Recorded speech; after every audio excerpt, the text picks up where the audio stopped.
नामर प्रथम अक्षर डी थिले जानतु आपणक जीवन में लुचि रही रहस्यमय कथा। दर्शक बंधु आपण माने निहाती जानिथिबे जे नाम प्रथम अक्षर जना पड़ी थाए जे व्यक्तिर राशि से व्यक्तिर स्वभाव। आज आम आपण को डी अक्षर नाम आरंभ हेउथिबा व्यक्ति विषय कहवा जाउछु। मेष राशि व्यक्ति विषय एपरी किछि रोचक तथ्य कहवाक जाउछु जहाको शुणिले आपण माने आश्चर्य होइजिबे। एही अक्षर व्यक्ति माने तांको जीवन रे बहुत असुविधार सम्मुखीन होइथांती, हेले शेषरे एही माने एमानक जीवन रे सफलता हासिल करिथांती।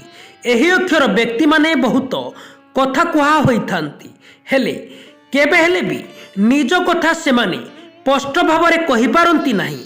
एमाने निज मन भितरे एमाने निजे भी सहजरे जानि पारंती नाही। डी अक्षर आरंभ होतिबा व्यक्ति माने सबु काम को निज इच्छा करने को पसंद करिथांती।